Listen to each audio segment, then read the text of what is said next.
Guys આવતી 30 April સુધી આ કાંસ્ય થેરાપી તમે બધા ફ્રીમાં કરી શકો છો આ જગ્યા ઉપર. અને આજે અમદાવાદના થલતેજમાં આવ્યો છું તૃપ્તિ હિલિંગ સેન્ટરમાં, અને લોકોના રિવ્યુ આપણે જોઈ લઈએ કે એ લોકોને શું શું ફાયદો થયો છે. થાઇરોઇડ થયો હતો, થાઇરોઇડ બંધ થઈ ગયો. મારી પાસે 1.5 વર્ષના 4 રિપોર્ટ છે.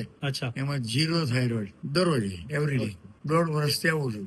ચાલુ થયું ત્યારથી સર. સરસ એક્સપિરિયન્સ છે. મને પગમાં બહુ તળિયા બળતા હતા, પણ અહીંયા આવવાથી સારો ફાયદો થાય છે. તમને થેરાપી કેવી લાગે છે? એકદમ સુપર છે. મને થાઇરોઇડની તકલીફ હતી ને, એ કંટ્રોલમાં આવી ગઈ આનાથી. અચ્છા, રોજ આવો છો તમે? હાજી. તૃપ્તિ હિલિંગ સેન્ટરમાં ઓપનિંગ થયું ત્યારથી આવું છું, અને મારો ડાયાબિટીસની દવા એકદમ ઓછી થઈ ગઈ. અચ્છા, અને મારા હાથમાં જે ધ્રુજારી થતી હતી ને, એ પણ સારી થઈ ગઈ. હું હાથનું પણ મશીનનું કરું છું.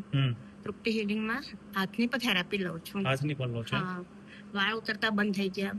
સારું છે મને. ફાયદા આના ઘણા બધા છે. હા, ફર્સ્ટ ક્લાસ ઊંઘ આવે છે. રાત્રે કોઈ ડિસ્ટર્બન્સ નહીં. સેકન્ડ એનિવર્સરી સેલિબ્રેશન ઓફર છે કે અહીંયા આવીને તમે ગૂગલમાં રિવ્યુ આપશો તો એક થેરાપી તમને બિલકુલ ફ્રી મળવાની છે 30 એપ્રિલ સુધી. આ જગ્યા ઉપર ફ્રેન્ડલી એટમોસ્ફિયર છે, હાઇજીન પ્લેસ છે, અને પેકેજની લાઈફ ટાઈમ સુધી વેલિડિટી રહેવાની છે. બીજું, એક્યુપ્રેશરની ફ્રી એડવાઇસ પણ મળશે. તો પછી 30 એપ્રિલ સુધીની જે ઓફર છે એનો ફાયદો ઉઠાવવાનું ભૂલતા નહીં. આજે જ વિઝિટ કરજો તૃપ્તિ હિલિંગ સેન્ટર પ્રાઇવેટ લિમિટેડ.